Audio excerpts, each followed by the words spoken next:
ilaha illallah, la ma'budu illallah, la ilaha illallah, la ilaha illallah, la ilaha illallah, la maqsuda illallah, la ilaha illallah, la ilaha illallah, la ilaha illallah, la ma'budu illallah, la ilaha illallah, la ilaha illallah, la ilaha illallah, la mawjuda illallah. Allahumma ya kafiyal bala, ikfinal bala, wa bala nuzulihi minas sama. Ya Allah, ya Allah, ya Allah, ya Allah, ya Allah, ya Allah, ya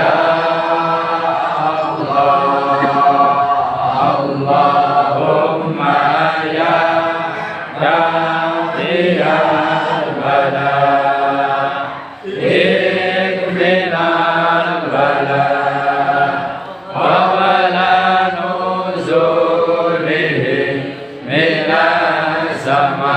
Ya Allah, ya Allah, ya Allah, ya Allah, ya Allah, ya Allah, ya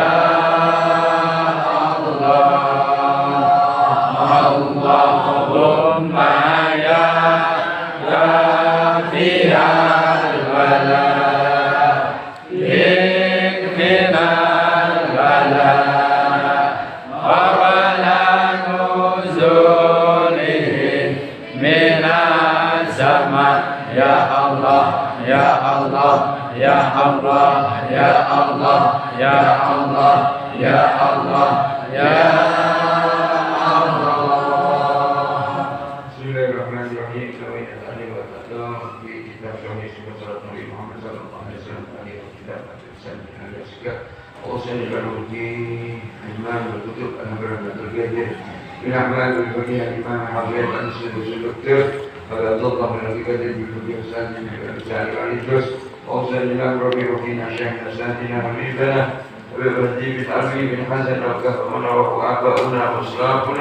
وشيوخنا ورجال رسولكم وإلى حضرة النبي محمد صلى الله عليه وسلم. فاتحة.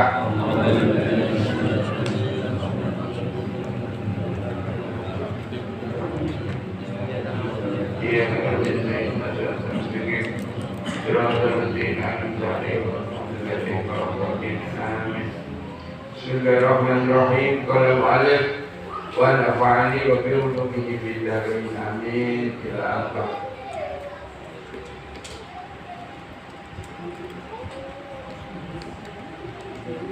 Dalil daripada memegang lutut dari Salim Al-Barrad Al-Ghawfi. Dia berkata, Salim ini tadi menemui Ibn Mas'ud, Abdullah bin Mas'ud, dan dia berkata kepada Ibn Mas'ud ini tadi, ceritakan kepada kami tentang sholat yang dilakukan bagi Nabi Agung Muhammad SAW. Kemudian Abdullah bin Mas'ud ini berdiri kemudian bertakbir. Falamma raka'a, kemudian mereka Abdullah bin Mas'ud ini rukuk dan memegang daripada lututnya. Kemudian jari-jarinya ini agak turun ke bawah sedikit, ya, kurang lebih posisinya gitu. Nah, mangke kesane boten kula kali.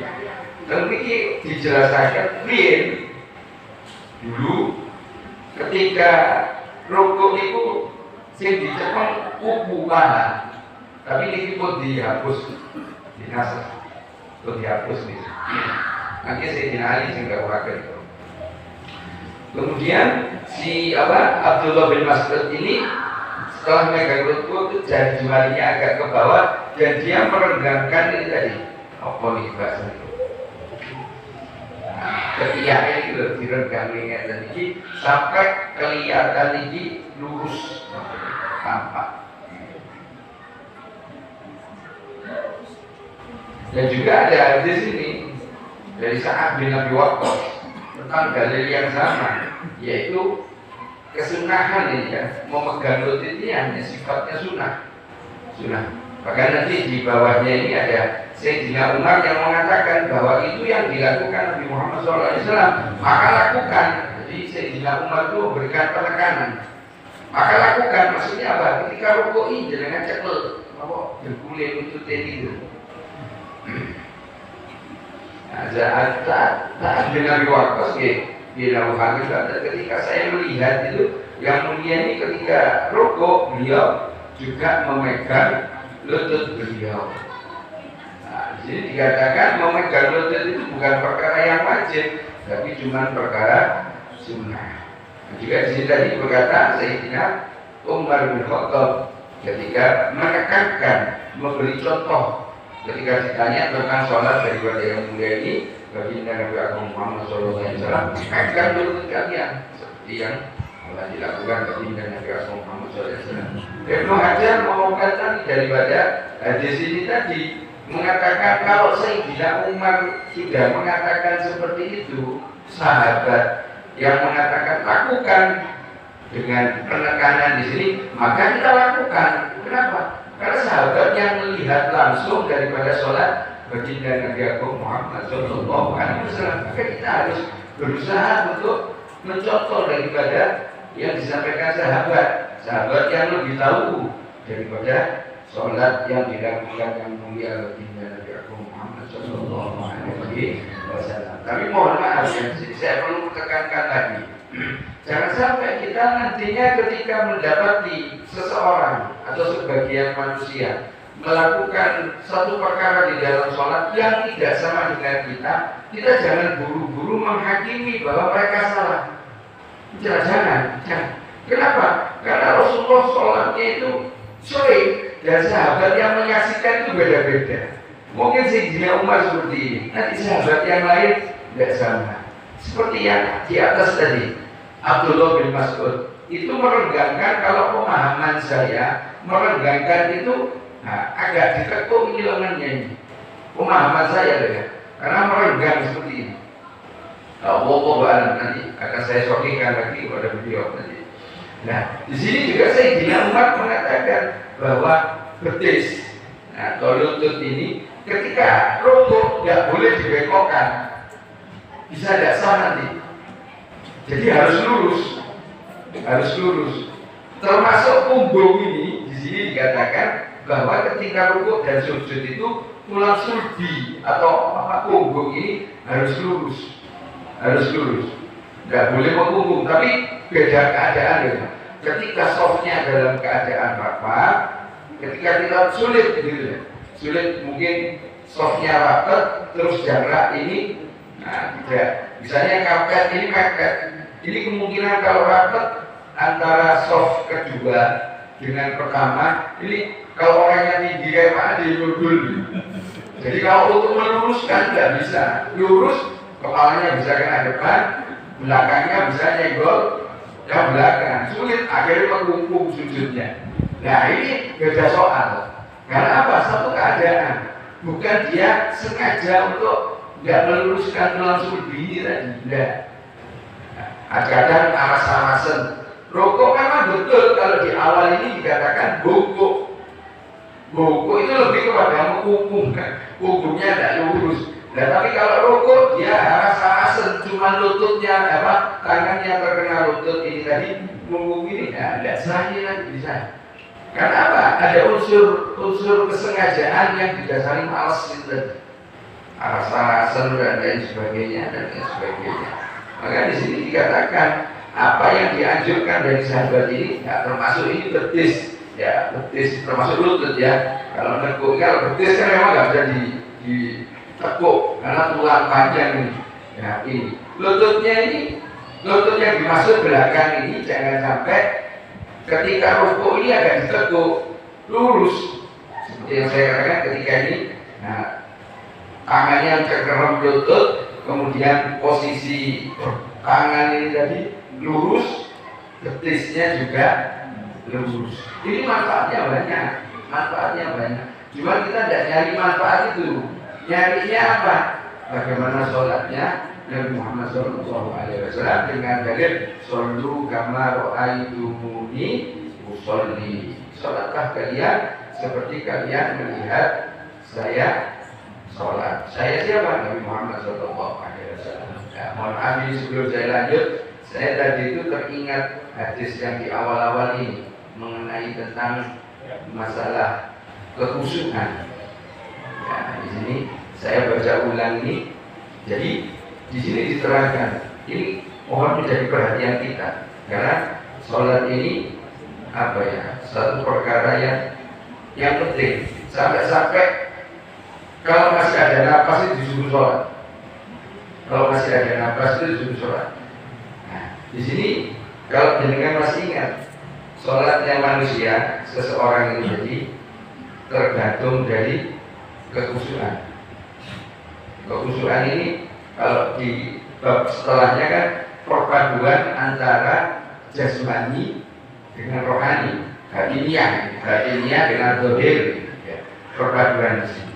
Nah, pahala yang kita dapat itu tergantung dari kekhusyukan kita. Makanya Rasulullah mengatakan ada yang mendapat 10, 9, 8, 7, 6 sampai mengatakan 4, 3 sampai setengah, bahkan ada yang penuh. Nah, contoh aja coba kita tanya pribadi kita, bagaimana tingkat perhatian kita. Bisa jadi konsentrasi, fokus dan lain sebagainya ketika kita sholat. Sampai berapa lama gitu ya? Allahu Akbar. Ini iftitah atau doa istiftah ini kita bisa fokus enggak? Fatihah kita bisa fokus enggak? Ini tergantung kefokusan kita ketika kita sholat, pahala yang kita dapat. Kalau dari awal Allahu Akbar blank gak karu-karuan, ya Allahu a'lam bishawab. Tapi jangan putus asa, tetap berusaha. Kalau saya ingat Habib ketika menjelaskan perkara sholat di daerah Sawahan dulu, dia memberikan apa ya, solusi bagi kita yang mohon maaf sulit atau mungkin belum mendapatkan cara bagaimana untuk bisa khusyuk, belum mendapatkan ini tadi. Paling enak sudah jamaah. Jangan sampai ada jamaah, itu bahaya itu. Taruhlah kekhusyukan kita kalau tidak jaga, kalau kita khusyuk bisa 100%. Tapi kalau sholat sendiri kita cuma dapat 1. Kita cuma dapat 1. Berbeda dengan jamaah. Kalau jamaah, ya saya nggak ngomong sholat kudu gambiang ya enggak. Cuma berusaha sekuat tenaga. Kalau kita sadar kemampuan, kualitas dari ibadah kita ini menengah ke bawah, maka saya sarankan untuk pribadi saya juga ini untuk melaksanakan sholat itu dengan berjamaah. Karena apa? Kalau jamaah itu, Nabi Ibrahim menjelaskan minimal kita mendapatkan 27 derajat. Jadi tidak bahas khusyuk, tidak bahas apa. Cuma syarat sah sholat ini harus terpenuhi. Termasuk wudhunya, pakaiannya, dalam artian pakaiannya ini tidak najis, tempatnya juga tidak najis. Nah, perkara khusyuk ini tidak terlalu prioritas. Jamaah ini kekurangan kita ini tertutupi. Makanya jangan sampai kita belajar seperti ini dalam rangka menyempurnakan. Jangan sampai kita berpendapat saya sudah belajar sifat sholatnya Nabi, sholatnya sendiri. Keliru. Rasulullah aja sholatnya jamaah terus. Kecuali sholat nafil, sholat sunnah. Rasulullah sendiri ya. Mungkin ada yang ikut. Itu waktu Ramadan, Rasulullah tidak melarang, juga tidak mengajak. Rasulullah sholat ada yang ikut, semakin banyak. Nah, seperti itu. Nah, jadi kata jamaah, sholat berjamaah ini jangan sampai di dalam kamus kehidupan kita tidak ada perhatian. Seandainya, mohon maaf, karena aktivitas kita tidak sama antara individu satu dengan individu yang lain. Kalau tidak bisa jamaah di masjid karena satu dan lain hal, maka ya usahakan mungkin dengan teman janjian untuk sholat jamaah, atau mungkin dengan keluarga untuk bisa melaksanakan sholat secara berjamaah. Emang betul. Termasuk saya dulu ada pemahaman yang salah itu. Maka alhamdulillah Allah masih sayang saya, pengertian saya ini dibetulkan bahwa sholat jamaah itu usahakan untuk kita menjadi prioritas. Rugi kita kalau ada jamaah, betul rugi. Sholat di rumah rugi. Belum itu kalau jamaah. Kalau kita lakukan di masjid ada nilainya. Masjid dengan musola beda ya. Kalau musola itu hampir sama dengan di rumah. Sama-sama musola karena tempat ibadah. Masjid itu seperti yang saya sampaikan ketika sudah diwakaf. Kalau wakaf meskipun kecil namanya masjid. Jangan mengartikan masjid itu yang untuk sholat Jumat, keliru. Lapangan yang bisa sholat Jumat. Anda berani mengatakan lapangan jiwa itu masjid lapangan jiwa udah diwakaf, malah di situ bahaya pangon, pedus, pangon sapi, ada toiletan, nggak berserakan. Ayo saya mengajak ini, jangan sampai Anda memiliki pemahaman ketika sudah belajar ini sifat sholat Nabi mengatakan sholatnya malah sendiri keliru, salah besar itu.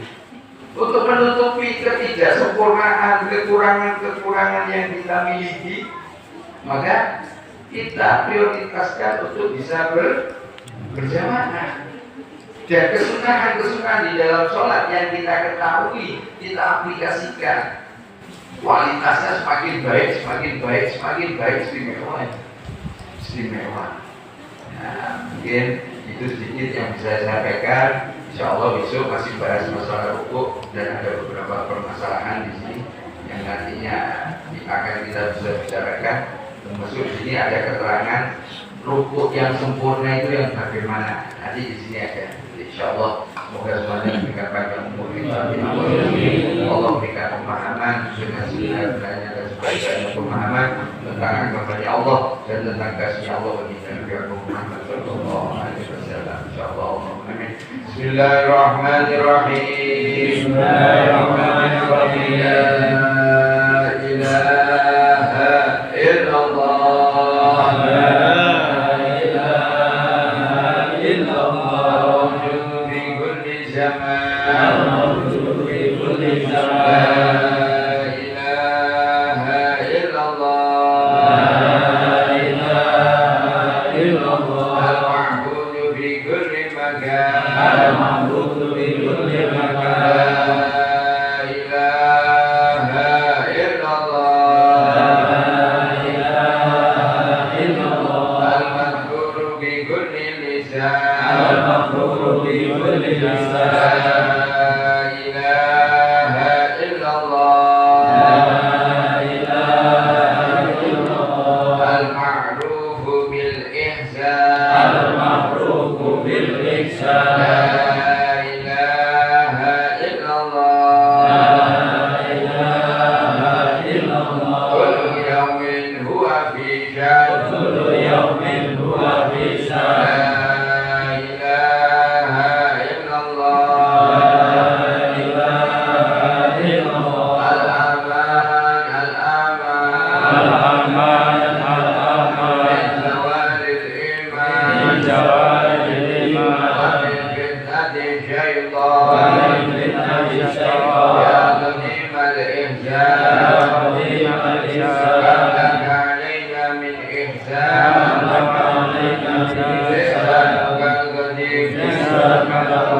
Ya Hanan ya Manan Ya Hanan ya Manan Rahim ya Rahman Ya Rahim ya Rahman Ya Ghaffar Ya Ghafur ya Ghaffar Ighfir lana warhamna Anta khairur rahimin Anta khairur rahimin Sallallahu ala sayyidina Muhammadin Sallallahu ala sayyidina Muhammadin wa alihi wa sahbihi wa sallam alihi wa sahbihi wa sallam Alhamdulillahi rabbil alamin Allahul kafi Rabbunal kafi Wasadanal kafi Wajadanal kafi Likulil kafi Kafanal kafi Wa ni'mal kafi Alhamdulillah